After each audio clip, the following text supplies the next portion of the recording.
En primer lugar, dar las gracias al quinto foro de expertos e investigadores jóvenes en Derecho y Nuevas Tecnologías, y especialmente a su director, Federico Bueno Mata, así como todo el equipo de coordinación por la labor que han llevado a cabo y por la invitación en esta modalidad de videograbación.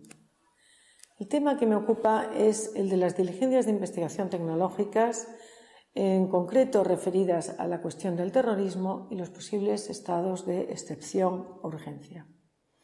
El fenómeno del terrorismo en el siglo XX ha sufrido un incremento, una situación de pánico generalizado por los acontecimientos quizá marcados como un antes y un después por las Torres Gemelas en Nueva York en septiembre de 2001. El problema del terrorismo se ve agravado, por tanto, por dos cuestiones. Superamos o tenemos casi olvidados en Europa los terrorismos nacionales y nos encontramos con un carácter internacional, a todos los efectos, tanto en el origen, porque no se puede localizar en un solo lugar, sino en los lugares donde se dirigen sus atentados terroristas. Esta internacionalidad se ve agravada y seguramente facilitada por las TIC. Sin duda alguna, las tecnologías de la información y la comunicación han jugado un papel primordial en ese crecimiento exponencial del terrorismo internacional. Son máquinas propagandísticas, las TIC, facilitan la captación de nuevos sujetos para las bandas armadas, facilitan los canales de información, los canales de comunicación y, en definitiva, la perpetración del delito. Por tanto, cabe preguntarse si los Estados están reaccionando debidamente con las medidas, con niveles de eficacia real para luchar contra esta situación del terrorismo. Si nos vamos a las Torres Gemelas ya citadas, en un poco más de un mes se dictó en Estados Unidos la ley patriótica con referencias, en primer lugar definía el delito de terrorismo, referencias mezcladas de todo tipo, policiales, procesales, penales, donde se encontraba desde sistemas de interrogatorios, identificaciones biométricas, pruebas de identificación de ADN, etcétera, donde hay un mare magnum de medidas que se adoptaron tras los desgraciados acontecimientos de las Torres Gemelas. Pero no será necesario, independientemente de unas medidas policiales, administrativas, etcétera, de control de fronteras, hasta de control de fronteras, tristemente, dentro de la Unión Europea, olvidándonos entonces, o casi teniendo que olvidar el acuerdo del Tratado de Schengen, ¿no será más necesario unas medidas de política penal o de política procesal penal? ¿Cómo se están dirigiendo esas medidas? Esas medidas de carácter procesal penal es cierto que a veces causan un cierto temor, aunque quizá con la virulencia de la situación del terrorismo actual hasta eso se está olvidando por los Estados, puede correr el riesgo de hablar de un derecho procesal especial y, en definitiva, llegar, sin quererme extender por el momento, en el derecho penal del enemigo definido por Jacobs, ¿no? De tal modo que esas medidas de derecho carácter procesal penal, son peligrosas o puedan ser peligrosas contra un estado de garantías. Si recordamos, en la década de los 70 a los 80, Alemania tuvo un tipo de medidas que comprometieron seriamente las garantías constitucionales, hasta tal punto que fue llamada, en aquella etapa se habló de una justicia de excepción en estado de sitio.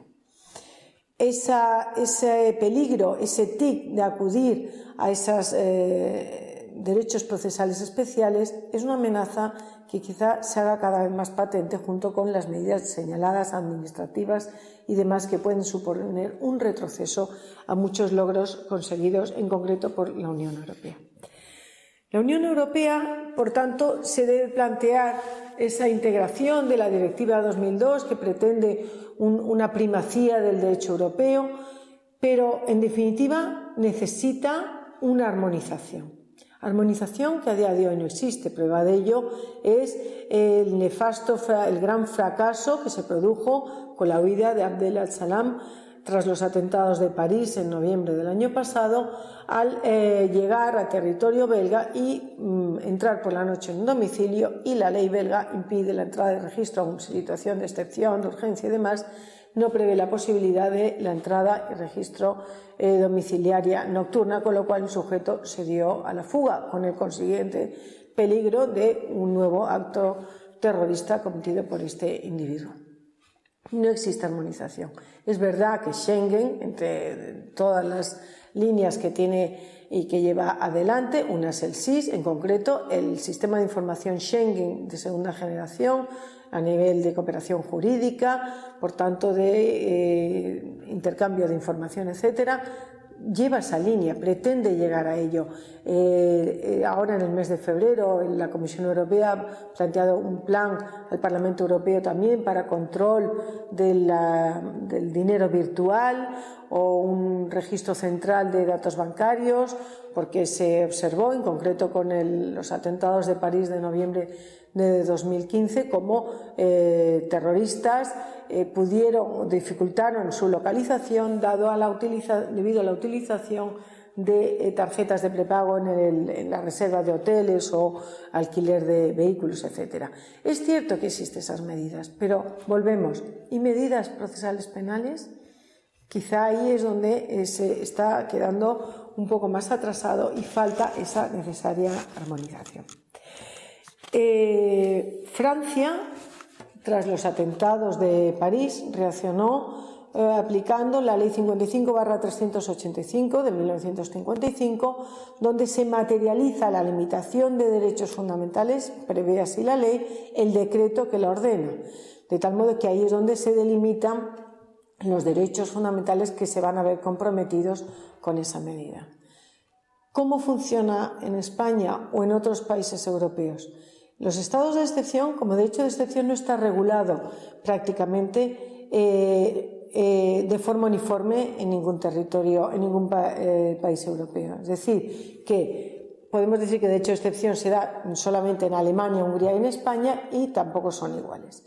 En España tenemos el artículo 55, donde en el párrafo 1 prevé una limitación colectiva con la posible promulgación de estados de sitio, alarma y excepción y su consecuente ley orgánica del 81, y un 55.2 con una limitación individual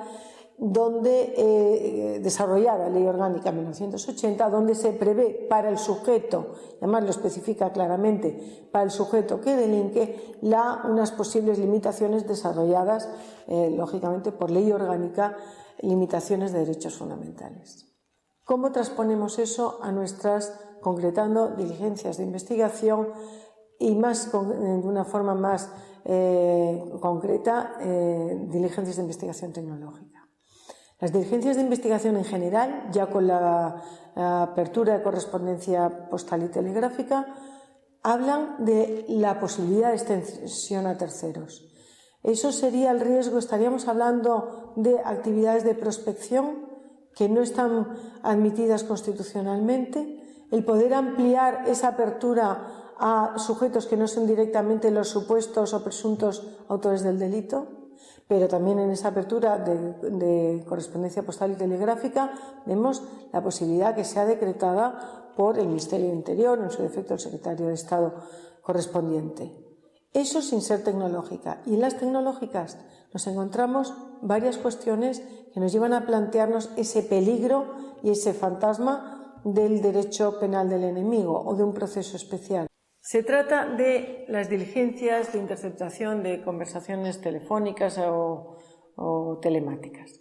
Ahí volvemos a encontrar la posibilidad de ampliar a terceros el objetivo de la diligencia de investigación, la posibilidad que sea decretada por el Ministerio Interior o en su defecto el Secretario de Estado, de modo que estamos volviendo a abrir pasos que están previstos en el artículo 55. En este caso vamos a pensar que es el artículo 55.2 de limitación de garantías individuales. Es cierto que a través de una ley orgánica, que es la que modifica la ley de enjuiciamiento criminal, pero que está comprometiendo seriamente garantías constitucionales que pueden hacer que luego no puedan prosperar debido a esa posible violación. Esa, por una parte. El informe del Consejo Fiscal también señala en el registro de equipos remotos la ausencia de un marco legal que luego sea efectivo porque no esté comprometiendo en demasía los derechos constitucionales y luego, por tanto, no sean lo eficaces que es necesario. todas estas cuestiones. El análisis constitucional, si de verdad está respetándose las garantías constitucionales y hay un respaldo correcto para que éstas sean eficaces y prosperen, debe ser desarrollado y será desarrollado de forma más extensa en la ponencia que se presentará por escrito. Muchas gracias.